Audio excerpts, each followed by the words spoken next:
We're here on the streets of Los Angeles where it all began for today's guest. Yep, she went from the streets to dancing with hip-hop's most iconic artists. Until one day, she had a dramatic accident.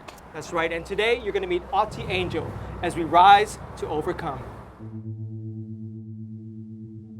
I remember seeing my fabulous gay uncle dancing in the living room to this disco music. It just looked so free. And I was like, I want that. I want to do that. Just know that when you think that that thing is not possible, oh baby, yes it is. I'm Cory. And I'm Tymme. I moved out to California from the East Coast. I came to LA from Hawaii. The goal was to be a star. So I ended up in Hollywood. For 15 years, I warmed up crowds on American Idol, Dancing with the Stars, and even spent the last decade touring the world as a DJ. I started as a dancer and performed for artists like Aaliyah, Missy Elliott, and Will Smith. I then authored 3 books and became a pastor. But through it all, something was missing. I felt this desire to be a part of something real. A movement that would change communities. To tell stories of strength built on people's passions. Driven by their courage and giving the world hope. So we've come together to celebrate unsung heroes from around the world. This is the Rise Effect.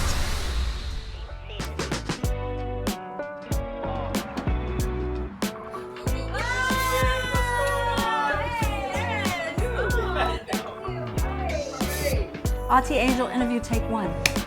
Alright, we're rolling. We have the incredible AUTI Angel in our presence. Yeah. We're at your home. We're at in the your crib. presence of an angel, a real angel in Yeah. the building. Thank you so much So for good to taking the have time you. and hanging out. I'm so happy to be here. We understand that you are an entertainer at heart. Yes. In every sense of the word. Yes. Can you take us to the very beginning when that started flourishing within? I remember seeing my fabulous gay uncle dancing in the living room to this disco music, and it just looked so free. And I was like, I want that. I want to do that. I never had a dance class before. I was strictly just off of watching Michael Jackson and Janet Jackson off of TV. You're a true street dancer. Yes, true in its true form. Love dancing and followed that passion right onto the stage. You've been on stage, you've shared the stage with global superstars. Can you give us at least one of your biggest moments? What was that? Where was it? Take us there. It had to be the Straight Outta Compton tour because that was like my first time out of the household. My father was super strict. You were straight out of the house, going on the Straight Outta Compton. tour. Yeah, hello. Mega difference Wow. between those two worlds. Big time. It just blew my mind of like what life is like outside of a strict household. But because of my moral upbringings, I didn't partake in a lot of the things that were happening on tour.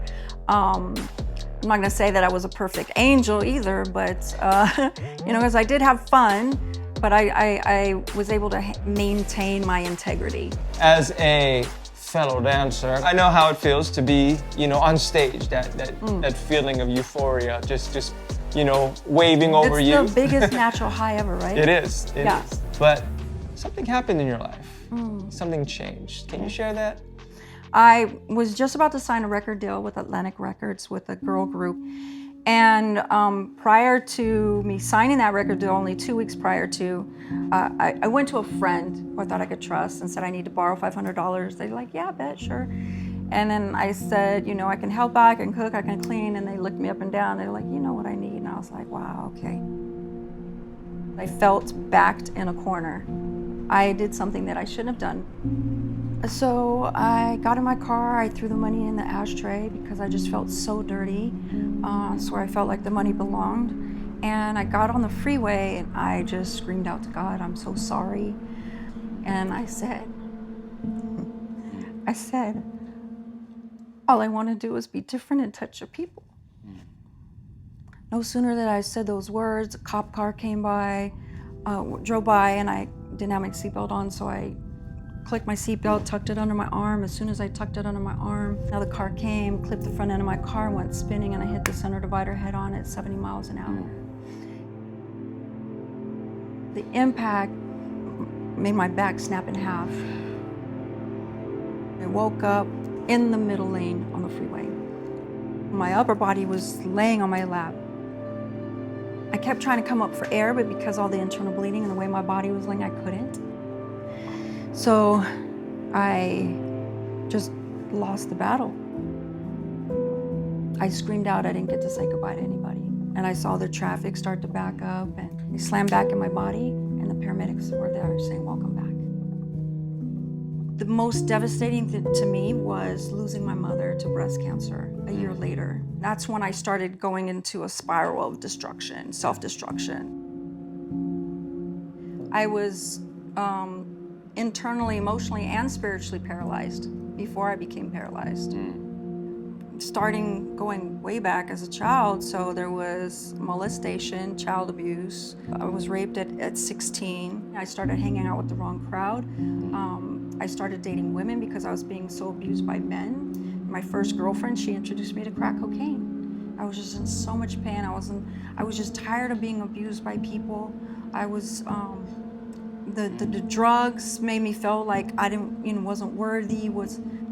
All those voices in my head, you're nothing, you'll never amount to anything, and look at you, you're in a wheelchair now, nobody's gonna want you. All of those naysaying things all in my head. Dancing always gave me a sense of freedom, and it just became my sanctuary in my hardest times.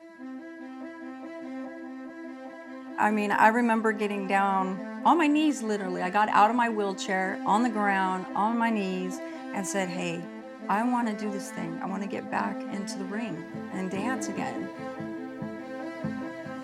I want to get back to doing what I did before. Just put me back in the ring.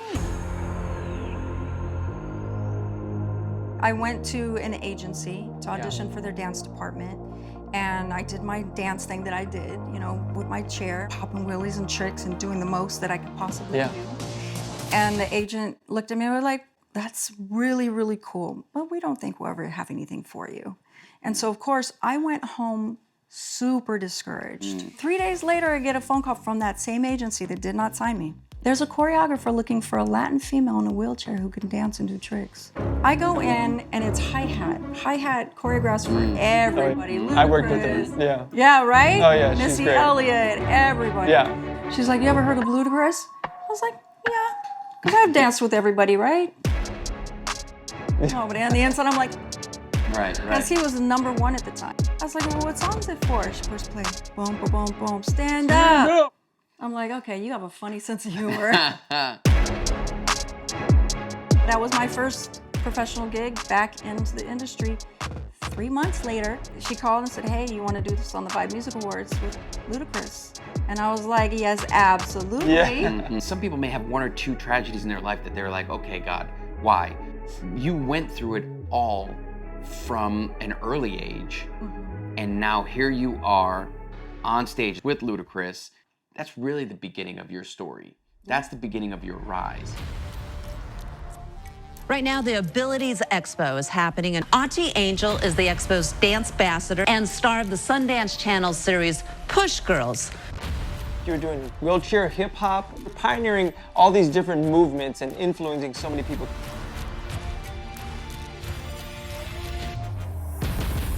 I always tell everybody to follow their passion, because my passion is what saved my life through many obstacles. You have a rise effect even in your attitude, just your heart and just how you respond to news that normally would crush people. This just it's blown me away. Yeah. No worries. Thank you for being here. Thank you guys it's so such a much. pleasure. Thank you. I think the whole room, the whole crew are inspired. So we love having you. Thank You're you. amazing. So we hope that you enjoyed this incredible testimony from AUTI Angel.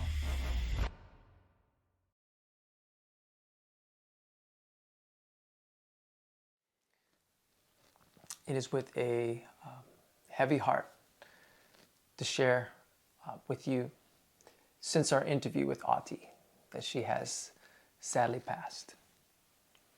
And it wasn't even due to her horrific accident that pulled her from her career, but it was actually her battle with cancer, she had just found out maybe 3 weeks before we interviewed her. but she still had that energy, and she was ready to battle. She was ready to be a warrior and fight that cancer. Yeah. And although this angel was given her wings and asked to come home, her sweet, effervescent spirit is still alive and well. Yeah, she's always filled with joy. We will certainly miss her. She impacted our lives, and she inspired so many people as well. We witnessed that when we were at the Abilities Expo in Los Angeles. It was so clear, it was so evident in the eyes of those who were telling stories and in their voices as they spoke of AUTI that, you know what, this angel may not be with us in person anymore, but her legacy still lives on. That's right.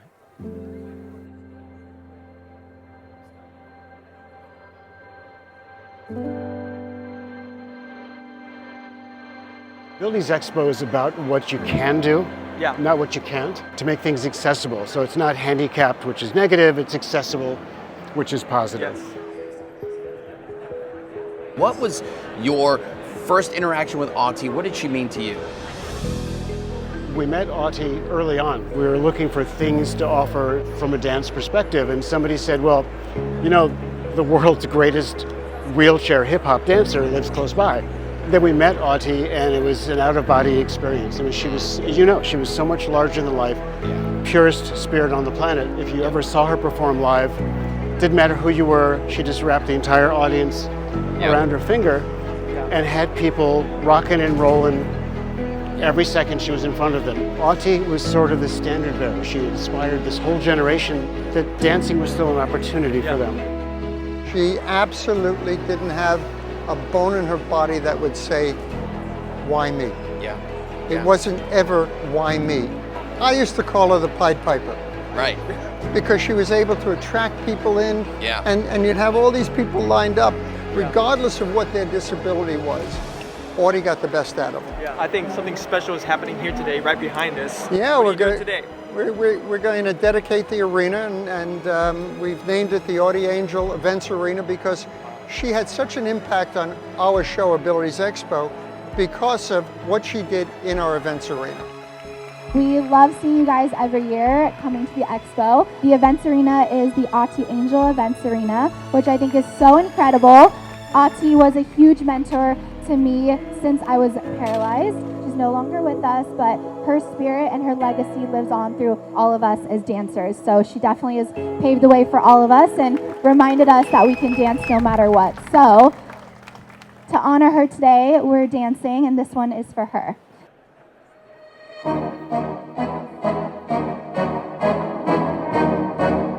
Blackpink in your area. How you like that? AUTI inspired me to stand out. Everybody's going to be looking at us anyway, so we're going to give them a reason to look.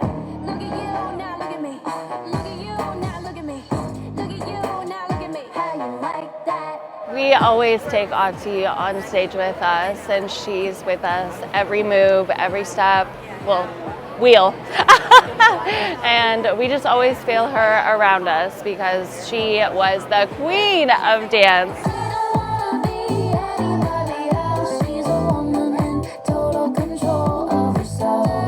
You know, she's here with us, and that's what helps me keep going.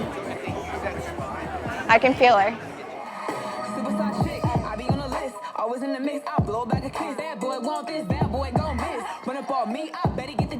If AUTI was here today, I would say thank you so much for making dance a more known industry in the wheelchair community and for letting everybody know that no matter what their abilities are, they can still shine. AUTI inspired me in so many ways. I'm doing things that I never thought were possible.